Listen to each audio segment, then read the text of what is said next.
10 વર્ષની તમે એડવોકેટની પ્રેક્ટિસ કરો ને ત્યારે આપણે હાઈકોર્ટની અંદર જજ બની જવાય, અને 10 વર્ષ તમે હાઈકોર્ટની અંદર જજ તરીકે ફરજ બજાવી હોય ત્યારે તમે સુપ્રીમ કોર્ટની અંદર જજ બની શકો. અને આવા આવરા મોટા જજ હોય બરાબર, એ બી ઘણી વખતે આમની જોડે પણ કોઈ પણ કેસ આવતો હોય તો ઘણી વખતે કેસ વર્ષોના વર્ષ કેસ ચાલતા હોય છે.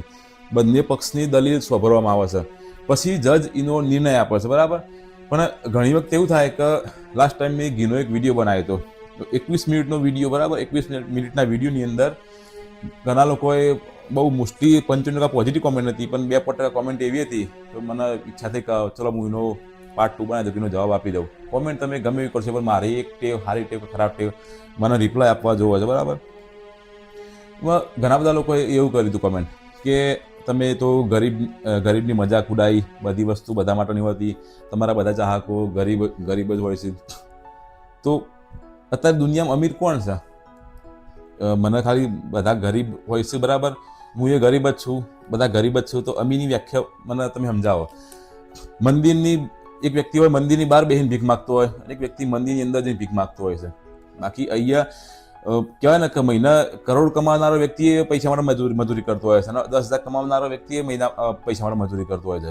એટલે 100% બધા લોકો પૈસા માટે કામ કરતા જ હોય છે. નહીં, ધંધો કરવો, પૈસા કમાવા એ કોઈ ખોટી વાત નહીં.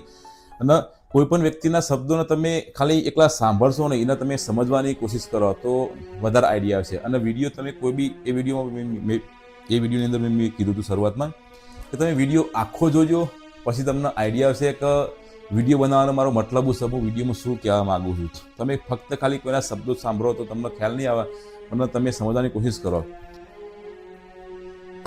આજે માર્કેટની અંદર લગભગ બધા ક્રિકેટરો હોય કે કોઈ સેલિબ્રિટી હોય કે બોલિવૂડના કે હોલિવૂડના કલાકાર હોય બરાબર, બધા લોકો કોઈને કોઈ વસ્તુની જાહેરાત કરતા જ હોય છે બરાબર.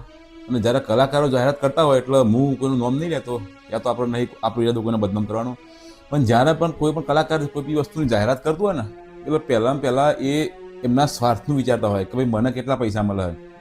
બાકી તમને શું લાગે, જે લોકો અમુક કંપનીની વસ્તુ તમને બતાવતા બરાબર, એ તો અમુક મોબાઈલની જાહેરાત કરતા હોય કે આ મોબાઈલ લઈ લો, પેલો મોબાઈલ લઈ લો, આ વસ્તુ લઈ લો, એ લોકો પોતે એ વસ્તુ નહીં વાપરતા હોતા બરાબર.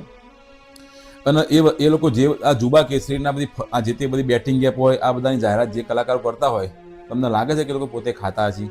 એ લોકો એવું નહીં વિચારતા કે આ ખાવાથી પબ્લિકના સ્વાસ્થ્ય અંગે ચેડો થશે, કે પબ્લિકના સ્વાસ્થ્યને નુકસાન થશે, કે બેટિંગ એપનું પ્રમોશન કરવાથી પબ્લિક બહુ લાખો કરોડો રૂપિયા હારી જાય છે. ઇવન એવા બી કિસ્સા સાંભળવા આપણે મળ્યા કે લોકો સુસાઇડ પણ કરે છે. લગભગ 2 કે 3 વર્ષ પહેલાં આપણે ભરતસિંહ અને આપણે બલવંત આવ્યા હતા વડનગર ઓફિસે બરાબર. હવે કોઈ બેટિંગ એપનું કોઈ પ્રમોશનવાળો કોઈ ભાઈ આવ્યો હતો, એને કીધું કે રોજના કંઈક 1 લાખ રૂપિયા આપતો હતો. હવે 1 મહિના સુધી સલંગ જાહેરાત, એને કીધું કે 1 મહિના સુધી હું તમને સલંગ એડ આપે અને રોજના તમને લાખ રૂપિયા મળશે, અને બેટિંગ એપની લિંક તમારે પ્રમોટ કરવાની. મહિનાના કેટલા થયા? મહિનાના 30 લાખ રૂપિયા થયા. હવે મારા જોડે આવ્યા, એમને કીધું કે રાધેભાઈ આપણે શું કરીએ? પછી મેં જોઈ લીધું ધ્યાનથી, બેટિંગ એપ હતી, ઇલીગલ હતી. મને ખ્યાલ આવ્યો કે આ લોકો રોજના આપણને લાખ રૂપિયા આપે છે, આપણને તો લાખ રૂપિયા ફાયદો થઈ જશે, પરંતુ આ લાખ રૂપિયા લેવાના ચક્કરમાં આપણા જે સબસ્ક્રાઈબરો છે એમને કરોડોનું નુકસાન થશે બરાબર. કેમ કે આપણા જે સબસ્ક્રાઈબરની સંખ્યા છે લાખોની અંદર છે. કોઈ વ્યક્તિ દિવસના 500 રૂપિયા બી લગાવે તો 500 રૂપિયાને તમે લાખોમાં જ્યારે મલ્ટીપ્લાય કરો તો સીધા કરોડોનો લોસ થઈ જાય.